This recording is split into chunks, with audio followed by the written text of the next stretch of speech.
too. Hi guys, we got a special guest today, and she's gonna talk to us about what she does.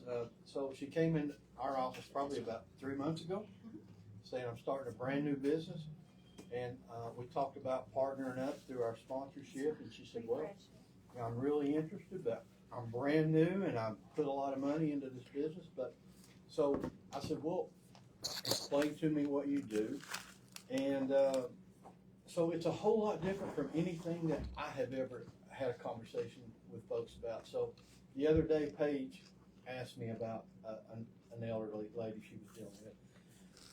And she had a lot of questions and reserve when it came to showing the house, only certain amounts of time that she could be available, and really putting a lot of limitations on me. So I said, Paige, I think what's happening is she's scared, and you need to really find out the reasons, because taking that next step, although she knows she has to, is still very difficult. So I think what Heather does is she's able to go in and explain to folks, their financial situation, why they need to do certain things. So she may be a good bridge for us that we can take in as an expert to work with somebody. And so I'll let her explain exactly what she does, but that's just it was different, but it was really important, I thought. Okay? So. Stay up there for just a minute while we get Okay. And post. Oh, we're taking a picture. Okay. Okay. Got it? Am I gonna stand here? No, or I just put my arm around her. Yeah. Welcome. And kiss you in the ear. What is that? Yeah. Do you want me to stand here so I You can? can, but Okay. if you need, you can. I feel good. I'm not sure whether to look here or. This way. Anyway, as she said, my name is Heather Cash, and I own a business called Heart of a Daughter. And I named that very specifically Heart of a Daughter because I tell people I am like a professional daughter and a professional problem solver. So technically my background is I am a certified geriatric care manager. Has anybody ever lived in any other states? Okay. Have you ever heard of a geriatric care manager? I'm not. My wife loves the word geriatric. Doesn't like the word, okay.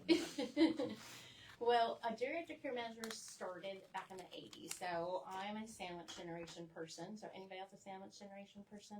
Meaning you've got kids at home and you maybe have older parents? Nobody? Yeah. Or a little bit? Okay. Well, in the 80s, it used to be, moms stayed home and dads went to work. And of course, nowadays we know both women and men work outside of the house. Back in the day, you would have the mom, a lot of times the daughter of older parent, and they were usually the ones that would take mom to the doctors. They were usually the ones that would help mom make decisions if she needed more care or dad needed more care. But basically, they were the person that sort of facilitated things with their aging parents. So back in the 80s, geriatric care managers started, and basically, like I said, it is like a professional daughter. So my background, just so you know what my background is, you can't just be a geriatric care manager because you feel like being a geriatric care manager. You can be a senior advocate, but usually to be certified, you have to have experience working with seniors. So my background is I've worked 20 years in senior living. So I started when I was 21, right out of college. I worked for Marriott Senior Living. Did you even know that Marriott was in senior living for almost 15 years? So I started with them. I went to school for hotel and restaurant management, but I've worked in independent living, assisted living, memory care, skilled nursing. So you name it, as far as aging goes, I have worked with those families, and I really just help navigate them through making these decisions. So that's really my background. Some geriatric care managers are nurses, sometimes they're social workers. But basically what we're trying to do is we're trying to help solve a problem. So as somebody's getting older, imagine somebody who has, let's just say something simple like vision impairments. What might be difficult if you have vision impairments, if you live independently? Reading bills. Driving. Okay, that's a great one. Driving. Medications, right? So then what happens to that person, right? So it's kind of like, okay, either I have to get a caregiver in the home, I need somebody, or I need my family to come in and help me manage the bills, right? If you can't drive anymore, what might be included in that? What would be the problems you would see if you can't drive? Groceries, doctor's appointments. Yep, how do you get places, right? How do you get your groceries? How do you, make sure you have food on the table? How do you get to places that you want to be, or even social things, right? So, especially here in Tennessee, people want to be able to go to church. They might have gone to church their whole lives. Some people just might want to do things with their friends. If you take away a senior's license, it is really taking away their independence, okay? So basically what we do is we come in and we try to figure out how do we still allow that person to live their life? How do we take that situation that they're in and how do we make it a little bit better? So the first thing I do is, and I'm going to change this to what I actually do. One second. So here's some of the services. So usually one of the first things I do is an assessment. Okay, so what we're really trying to figure out, and when I say assessment, it's not just medical, right? There's lots of details that go along with this. But what I really try to find out is what is the problem? What is the problem that someone's having? So I'm working on right now a lot with a lot of couples that one person has dementia and the other person doesn't, right? And so there's a lot that goes along with that. Being a caregiver, very stressful business. My aunt currently, she has dementia. She just got put into a long-term nursing facility. Yeah. Her husband is likely getting diagnosed with bone cancer.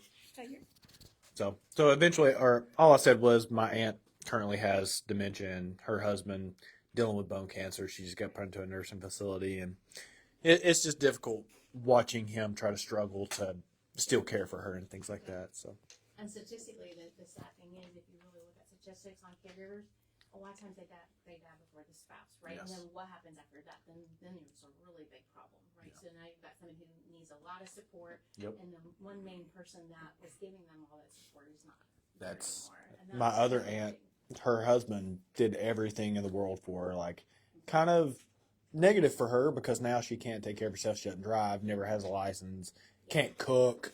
You know what I mean? Like he was the do all end all, and he's now gone. But Yep. so it's difficult.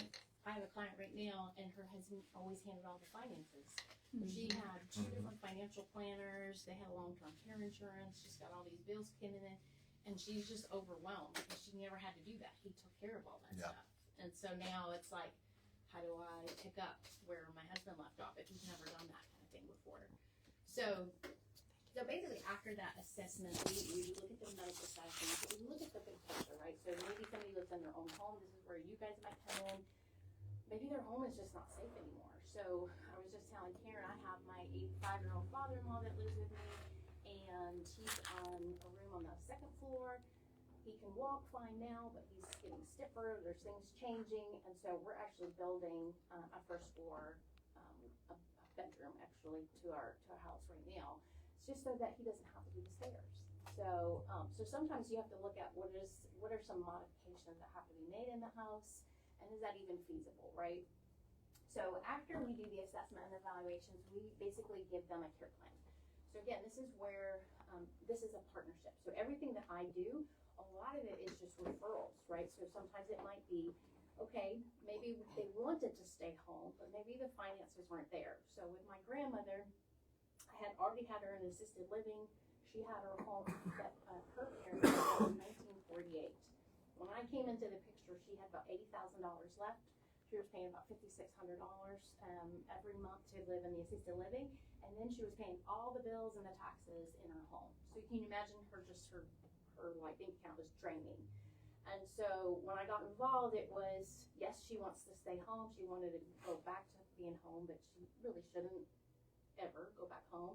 And then when we realized her finances, I was like, there is just no way for her to be able to go back home anymore. So what's the next best step after that, right? She owns a home. She's paying a lot of money in assisted living. What do you think we did? Sold the home. We sold the home. So those are some of the decisions, even with my clients, right? So even though they may have health impairments and they may want one thing, we have to look at, do they have the finances to do that?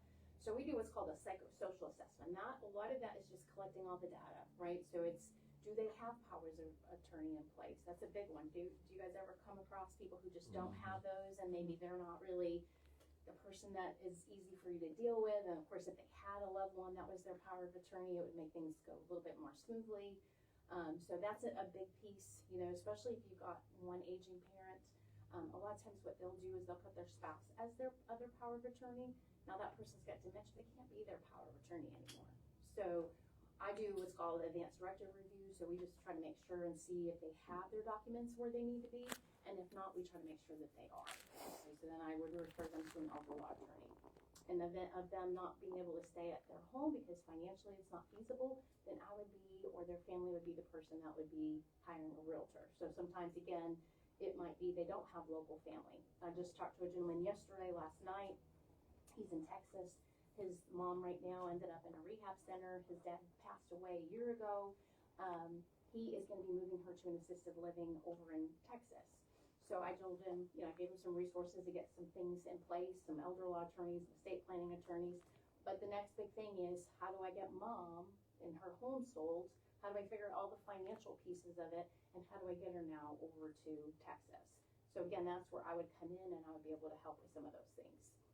The other thing is if you're ever dealing with somebody who's not a power of attorney, or they don't have a power of attorney, that is something that geriatric care managers can do. Now, I don't take that lightly. That's not something I always want to be able to do. Sometimes we're a healthcare power of attorney and we just are making healthcare decisions. But as you know, sometimes if you've got a person with dementia and they're not able to sign paperwork, they may need somebody to be that power of attorney. Now, of course, we have to work with a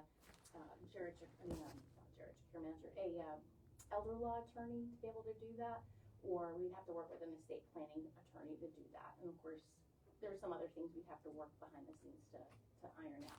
Elder law attorney, like that's a new like elder law attorney is new, I guess, verbiage for me. Like, what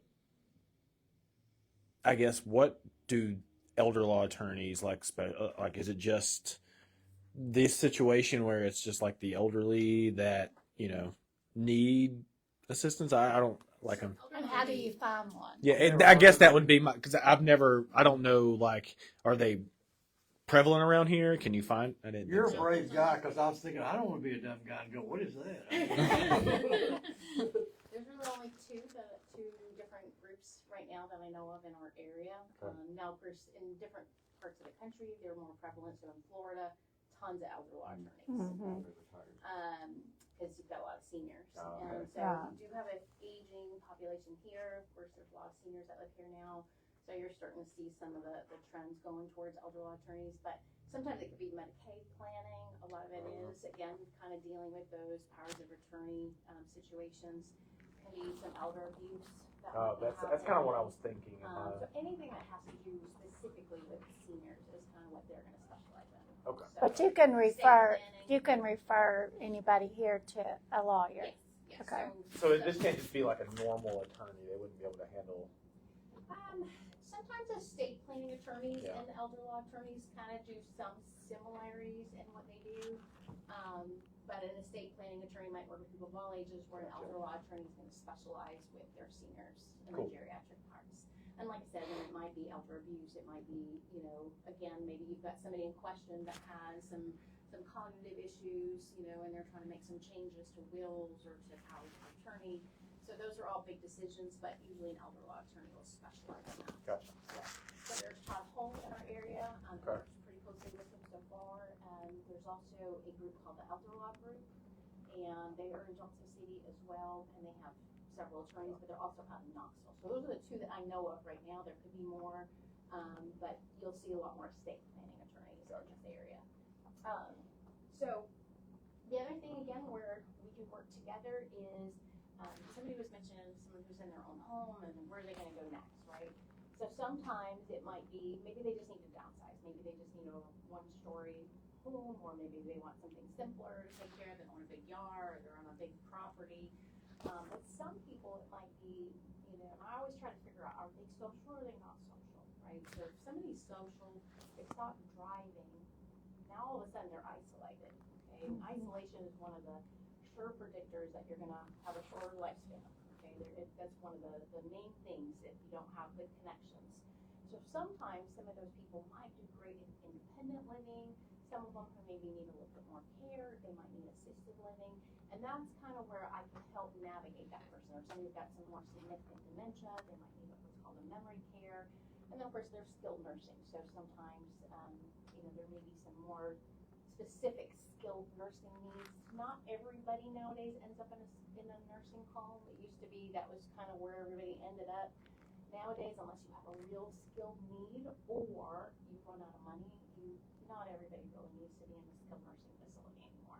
So again, that's something that I can help somebody navigate and try to help them, see what level of care. So that gentleman, he was talking to me about Medicaid last night, and I was like, she's got a home, she's not going to be qualified for Medicaid. There's Medicare, there's Medicaid. I say it's very simple. Medicare, you're getting better, it's care. Medicaid is financial. Okay, so if you ever have any questions about Medicare versus Medicaid, but again, she was walking. She has no skilled nursing needs. She does not need to be in a nursing home. So if you're ever unsure, you just want somebody to ask a question about something like that, that would be something I would love to help you with. The other thing I found when I was working with my grandmother is the bill pay. So again, she had about $8,000 left when I stepped in the picture. I knew we needed to sell her home because that was her biggest asset, and she was paying so many different bills everywhere. So then when I took over, I became her power of attorney, and then I started paying all her bills. I said, just let me do this. So I would notice she was paying money to the lottery. And I finally said, Brenda, have you won any money from the lottery? And she said, no. I said, how about the lottery keeps their money and you keep yours? Because she says we're running out. And so I finally got her to agree, and so I said, let me just handle your bills. You just enjoy your life. I will take care of your bills. So when I started getting involved, I would realize, this happened to me recently. Have you ever bought something and then all of a sudden you were on an automatic bill pay from every month? So she had lots of those. And so I finally called her one day and I said, did you mean to sign up for all these magazine prescriptions? No. I said, what about the Scam Saver protection? Did you mean to get that? I don't know anything about that. I said, how about, your pendant? I said, don't you have a pendant that they already have in the facility? And she was paying her pendant, and I'm like, so I basically had to go in there and I had to stop a lot of those bills because there was no reason for her to pay for it. I mean, when I went to her house, she probably had about a stack of magazines this big. I'm like, when time is that many magazines? And then it was funny because even when I tried to cancel it, there was the guy would look and he said, oh, well, she wrote a check for that. And I said, no, click on that. You can see your checks. I said, it was all typed out. I said, I can guarantee you my 88-year-old grandmother lives in assisted living with no computer, didn't type up a check. So they automatically put her on one of those things. And unfortunately, a lot of seniors are scammed. And so, That's true. So bill pay is something that we can do.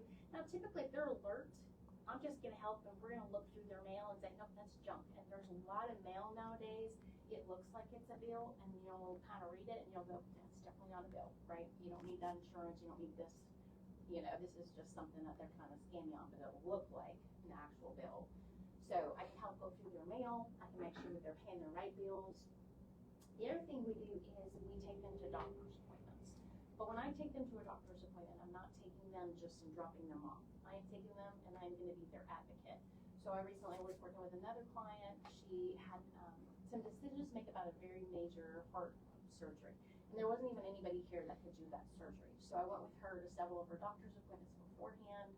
She finally agreed to have this procedure done. We went together to Emory down in Atlanta. So I went with her as her advocate so I could listen. Especially, after you go through surgery and all these people are coming, they're changing your medications, it gets very overwhelming. And they're giving you a lot, you've got different doctors, different nurses coming in. So again, I go in as their advocate. I also have a software system that basically I keep all of their records. So we have all their medical diagnoses, but it would also have all their updated medications. That's another thing. Every time somebody has a hospital stay, every time they go to rehab, every time they go to a different doctor's appointment, a lot of times they're changing stuff. Okay, so sometimes you just have to, have somebody that can help you sort through it. So that same client, she ended up in the ER after, she ended up in rehab. So I kind of walked through some of it with her. When she finally got home, we went through all her medications. Let's see what you're out of. We went over to Walgreens because there's certain medications she just cannot not have. So I just made sure she was, set. Now I don't give her medications. We just organized them. We just made sure she had what she needed. So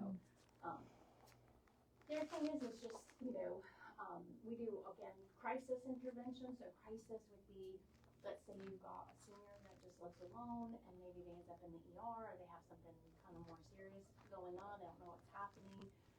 So that particular same client, after she had some fluid retention and we needed to go to the ER, so her independent living sent her off and I met her at the ER. And again, I was able, because I was already with her for her surgery and I knew a little bit of her background, again, I could be an advocate for her while she was sitting in there. And then transportation coordination, so again, that's another big one is if you don't drive anymore, how do I get to point A from point B? So I help them coordinate some of that. Errands and shopping, so typically those are usually going to be my people on contracts, or I would hire a caregiver for them in those cases. We also do hire caregivers, we hire home improvement people, so again, if you're working with a client that maybe they needed to get a few things done, I can help work with them to coordinate getting the people in and make sure their landscaping is done, or if they needed somebody to come in and paint, or whatever it is that you feel like they need, or maybe we just need to get things a little bit more organized. I can help kind of navigate some of those pieces of the puzzle. Family liaison and intermediary, so again, that would be just family who's out of state, just trying to keep in contact with them. So I'm kind of the person that's going to be maybe there on the scene, and then they just need somebody to be able to report back to them what's going on with my mom, what's going on with my aunt, or whoever that person is that's their level. Transition service and rehab home, that's just being able to make sure again that we navigate them well. Travel coordination, so I contracted with a geriatric care manager down in Florida that I used to work with a lot, and one of the coolest stories she had was she had an elderly lady and she really wanted to go on a cruise, and she just went with her as the person to go with her on the cruise, because she couldn't really go by herself. She probably couldn't navigate traveling, so so that's the kind of an interesting thing about a geriatric care manager, because you are sort of like a professional family member. There's really no limit to what you can really do for that person when they're aging. And then, as I mentioned, we do a lot of cost of care and a lot of recommendations. So just referral partners, that's a big one for me, is who can I utilize if I'm working with somebody who's maybe high anxiety. There may be a specific realtor that I want to work with, just because that person's going to be a little bit more compassionate, a little bit calmer, because those are big decisions. Well, you made that a good point when you said that that's a hard one for people, is to give up their home, especially here in Tennessee. Yeah. Especially when they raise their kids in and all that. And they're in their, what was that? Oh, the kids, yes. They raise their kids, so it's not just an asset to them, it's the memories. I think it's a good time, while it's fresh in my mind, if the travel coordination, if you're too busy, I'm available to go on those trips. Yeah. Well, I just want to help. Your geriatric cruise I'll keep manager. it in mind. Geriatric cruise manager. When would be a good time to start, like plugging? Is this where we're meeting them and we just kind of, is there trigger points? If I actually met a lady down the road and told her, like, sign the paperwork and all that fun stuff, and I was like, well, what's your plan? Well, I'm going to sell this and then buy bigger. I'm like, okay, well, you don't. And then she was going to put her daughter on the deed with her who's taking care of her. Yeah. And I'm like, okay, but you don't work, right? No. All right, well, how's your credit? She's like, well, it's not good, daughter. I'm like, okay, so here's what can happen, is I can sell your house and make you homeless. So y'all need to figure out, before we put this home on the market, what your plan is. I said, so then I had him talk to a lender, and then the lender was like, they can only buy this, and nothing good was this. So I said, y'all need to stay in your house, finish out that basement. Now she can live there, and now she can take care of you. I said, but if you sell, cool, I'm going to put money in your pocket. You don't owe anything on it, but now you're homeless. And so is it like in that moment of like, hey, where you going? This might be a good person to talk to, or is it like a solo person? I'm seeing things are real dusty. I mean, I've been in everything. The dog, you pet it, it's like the puffs of smoke on it, like dust, and you're like, okay, this lady's by herself. She hadn't been washing the dog. There's dishes up there, so you can see like, okay, things are getting neglected. Is there a time where you're like, hey, it's better I get in here, or is it better here, or do you have any insight on that? Yeah, I mean, you sort of nailed it though. We can all be advocates, right? Doing the right thing just in our jobs. So you just kind of taking a pause and saying like, this would really not be a good idea. That's just you being a good advocate for your clients, you know. What I would say is, I mean, you know, we all do that, right? We all give referrals in our business. We kind of see a problem, no matter what that problem might look like, and then we go like, who do I know that can help fix this problem? Okay. So what I would say is, you know, if you're starting to get to that, like, hey, there's a little bit more going on, you know, that would be a good way to just say, hey, if you just need somebody to help you navigate some decision making when it comes to making future decisions for your, you know, your health and your, you know, your safety and all those kinds of things, this is a person that can help with those kinds of things. Or you just do the right thing, like you said, you know, you just say, I don't think it's a good idea for you to sell your home, you know, and if you need a resource, or call this person, or you can always say, especially if somebody's, you know, having some financial issues too, there's the Area Agency on Aging. I don't know if you're familiar with that, but that's there's some free resources, or if somebody can't afford an attorney, you know, there's some, I think it's called legal aid, and a lot of times those can be free resources for people who don't have money. Or if you just say, hey, call this person, she might be able to direct you. I don't have all the resources, but here's a person that can do that. Just to use you as an aid on it. How do you get paid in it? So I am a private paid. But there is no like insurance that covers my services unless it's long-term care. So sometimes there's some long-term care policies that will cover a geriatric care manager, but it's not typical. So the way I typically work, so it's, again, I'm not a caregiver, I'm a care manager. So it's a little bit more of a big picture look at things. And I'm not always with them as much as like a caregiver would. But so I either do hourly or I do like a care package. So sometimes I prefer that with people because, you know, let's just say they have 4 different doctor's appointments in a month and they want me to take them to all of them and keep their records.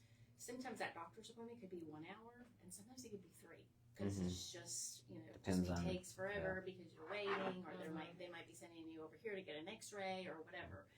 What I don't want, because I am going to be like a family, I don't want anybody to ever go like, oh, this is just costing me so much money, you know, and thinking about that. So I try when I can to give people the option of a care package, and then that way they know this is what. Is this presented in like a free consultation type thing that you have with them? I do a free consultation. The assessments I do charge for those. So that comes with a full care plan. So again, I try to really take my time in that consultation to find out what my problems are that person's dealing with, and then I may want to meet that person that they're taking care of, or maybe kind of get a little bit more in depth with their doctor's office and things like that. But then I will give them a care plan, and that will have all the different. That'll be a good handoff for us. Like, hey, she can set you up here, and I think it'd be a good advocate, and then that way you can get into the best route of helping them. Of sounds like you need help with X, Y, and Z. This is what I recommend and how I can help. Yeah. But then that way they're not like, oh, he's sending me somebody and I'm going to get charged, like, you know, whatever, just to hear it. So you know, one of the things that struck me too was, and when I talked to her, was the liability that we face sometimes by having an expert come in and have a consultation to show that we went an extra step to get that person information that normally other folks don't. So from liability, I see a big gap there a lot of times where we're the people that actually make a percentage. So we have an interest, right? We're having somebody neutral come in. Now he asked how you get paid.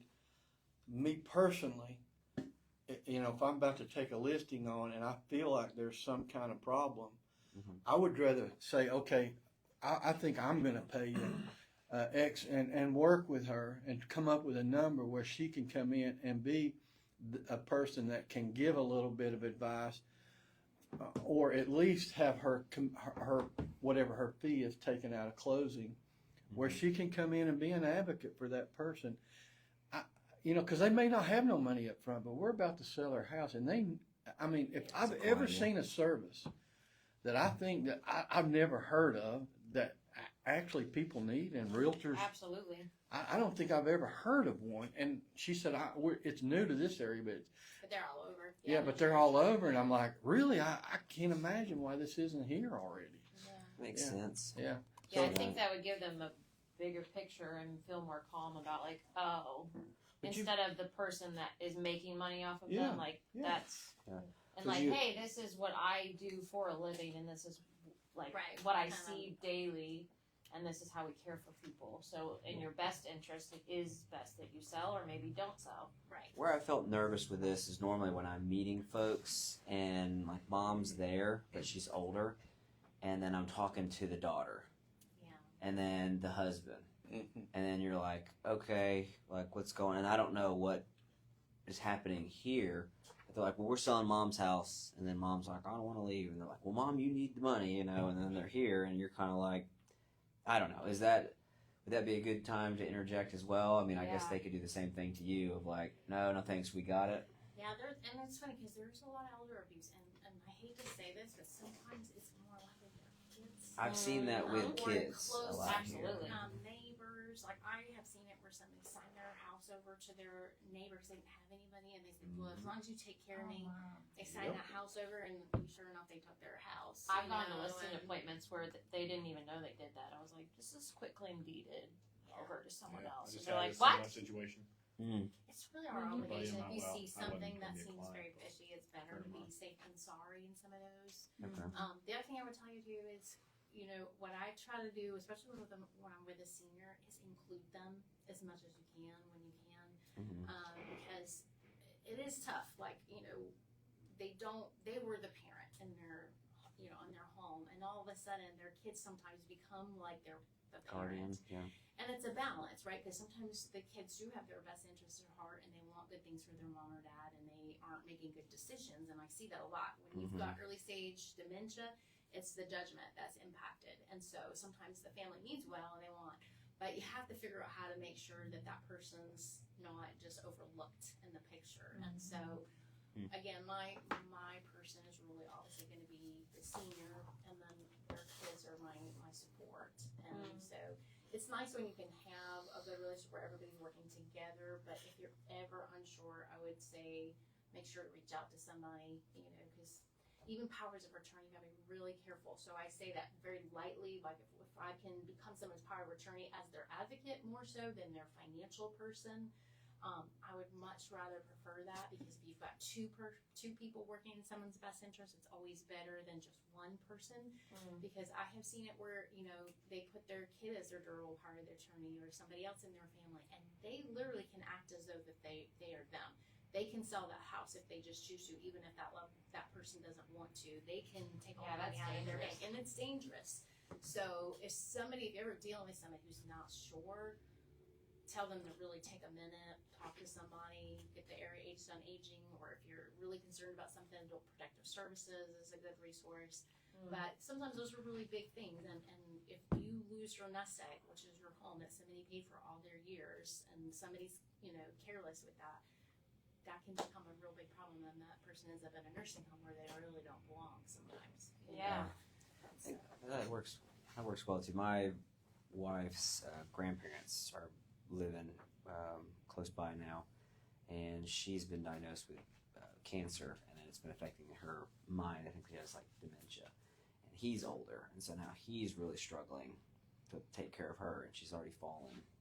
So I just sent that to my wife too. So I think that'd be like a good thing too, of like, okay, because only he can drive, but they're in their 80s. Yeah. So it's we're driving, but we're happy they're getting places. So they're also new to the area too. And that's another thing too that we do is like safety evaluations. So there's a safety assessments that we look at, because sometimes it's just something simple, right? Like people who have too much clutter, trip hazard, right? And fall, that would be the fastest thing to put them in the hospital. Throw rugs. You see a lot of people with seniors with throw rugs. That's not a good thing. I mean, they fall all the time on throw rugs. So sometimes, and then there's some companies that I sort of partner with that if like the door needs to be open, or we need to get grab bars, stuff like that, then we can. And there's one, I believe that they're starting to work with like insurance to see if they can get covered for somebody. So don't hesitate. Like if maybe you're dealing with somebody and you're like, probably not a good idea, but maybe you might want to make some modifications to your home, so you can stay there. If you feel like that's something, then that would be a good resource where I can maybe help navigate some of those pieces of the puzzle for them. Man, I see that service you're offering. I see so many possibilities for realtors. Absolutely. I mean, just to take you on a listing appointment, just if you see an elderly that might need some advice, that she can point out things around the house that might help that person be able to navigate a little bit. Yeah. Just, and also I told her, I mean, you can see, I told her she's faith-based, and we're faith-based. And I said, if you need our service, not to list it necessarily, but if you need advice and you need us to come along Absolutely. with you Yeah. and say what we might, even if it's just what their house is worth, For sure. a free service to them. Yeah. So I think we could definitely partner together, and I think your service is absolutely one of the best, that I have heard in a long time. Yeah, and I know It's very needed. from talking to you, you're the right person Oh, to yeah. have. Thank I would want you to talk to my mother for sure, and explain things to I her. appreciate Yeah. that. Yeah. And I didn't finish sharing my quick story with my grandmother after she finally agreed to sell her home. There was a lot going on.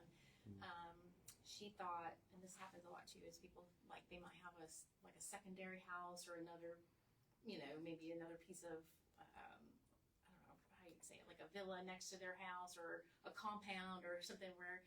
So my grandmother had like a 2-story home that connected to her home that we had. Our aunts lived there with their kids over time. Well, she rented that out to a great grandson who was a drug addict. And the only reason she ended up selling the house is because she ended up with some girl who's a squatter in there. She is still in her house. And if it wasn't for the realtor that helped me, we were able to sell it to a contractor. And there was like a lot of things that needed to be done in the house before we could sell it as is. And thank God, because I just got another email from the attorney that was helping us, and they said she appealed it again. And this started in October last year. What state is this in? This is in Massachusetts. Ah, Yeah. okay. So, but it was just. We just throw them out in Tennessee. Yeah. Yeah, no, I was like, you take it done. You're like, I'm figuring off the way. Bring the shotgun and rack it. Matt carries a gun. He uses it. Me personally, I just showcase it. Call it a there. wireless staple. Is that going to be Facebook worthy? Sure. That's okay, yeah, that's okay. Just kidding. I'm just kidding. Well, No, This is Will, and I said this in a joking manner. This is not me. I have been told that you're not allowed to say gun on YouTube. There's a lot of things you can't say on YouTube. Don't even open this up with us. He's like, let me talk to you about some history. cannot say on YouTube. Well, I appreciate you guys having me. This was awesome. Oh, thank you. Thank you very much. Appreciate the Super support, helpful. Good information. especially. And, Yeah.